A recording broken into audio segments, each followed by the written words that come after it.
Hi everyone, I'm Gail and welcome back to my channel, and if you're new here, welcome. Today I'm trying out the Wet n Wild Tinted Hydrator for the first time. It's not new, but it's new to me. It's called Bare Focus Tinted Hydrator Tinted Skin Veil, and it retails in the US and in the UK for under $7 and £7 respectively. So this is quite a bargain. Buildable sheer to medium coverage with a semi-matte finish. It delivers an instantly radiant and hydrated complexion, and I'm using the shade medium tan. Watch as lines and imperfections fade away. Exciting. For normal and dry skin, it's cruelty free.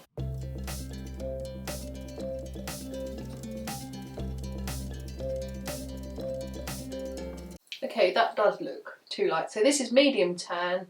They didn't have the shade darker, which is why I went with this one. It does feel super silky, I've got to say that. It's like barely there. It's definitely sheer coverage. Brush.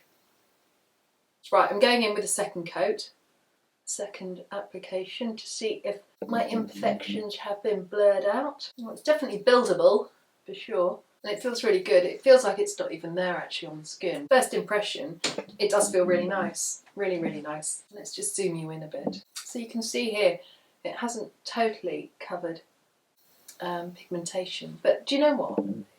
It feels really good. And it's covered enough. And it has a bit of a scent, but not much. It just smells really fresh and quite pleasant. I'm just going to do the other side of my face.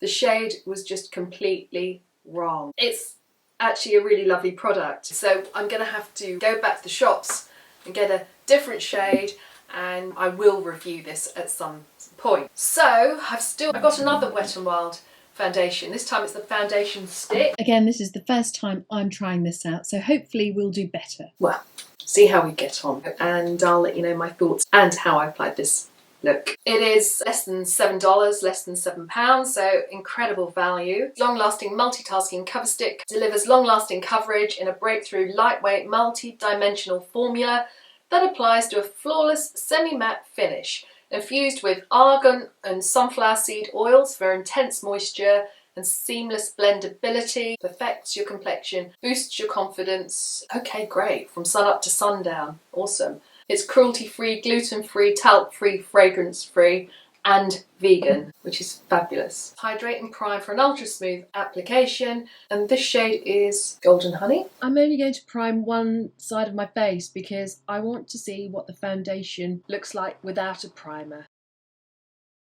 Build up the coverage just to see how much coverage I can get and if it evens out my skin tone a bit better.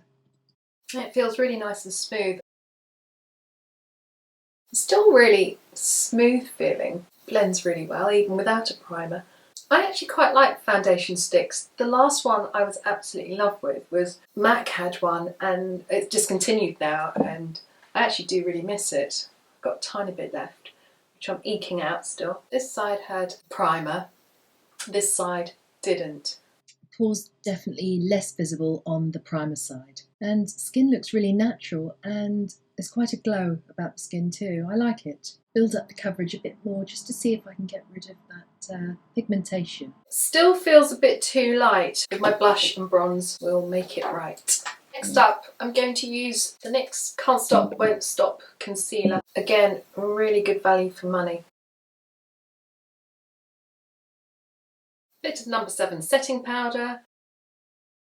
Brows are so important, so I brush them down first, then fill in sparse areas, and I just go a little bit higher than my natural arch just to create lift for a nice youthful look. The Wet n Wild Mega Clear. I usually use the NYX Clear Brow Gel, which I absolutely love. Just warming up my face because I still think the foundation's a tad too light, so this is Mellow Wine by Wet n Wild. Eyes next. Start with the darkest shade all over the lids and keep blending up towards your brow bone. It looks really messy at the moment, but don't worry, it'll get better. Dip into the lightest shade and pop it onto your brow bone. And using my fingertip, this gold shade would add a bit of a punch right onto the eyelid. I like the brush, it's bristles rather than a plastic. And liquid pen eyeliner by Wet n Wild, and you don't need a steady hand to apply this. NYX pencil is another bargain and it's waterproof.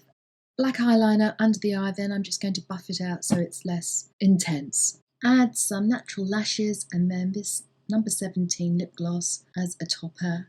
I found that it glided on really beautifully with the side that I'd put the primer on, I mean effortlessly. On the other side it still blended well. I don't feel that you necessarily would need to use a primer with this to get the slip. Some foundation sticks can be quite sort of hard work, especially if it's cold, to actually get any product on the face, but I think this has argan oil so the slip is pretty amazing. And it was easy to buff in, it was buildable coverage, it did cover most of my imperfections. I could have built the coverage up a bit more, but I just wanted a nice natural look. Most of the products were Wet n Wild or Drugstore, so they're easily accessible and I think that the look is quite good. I am going to make a concerted effort to upload at least once a week. What days do you prefer me to upload on and what kind of timings? Let me know in the comments below. Thanks for watching. If you found it useful, please hit the like. If you're not already subscribed, consider subscribing and I'll see you next week. Take care, bye for now.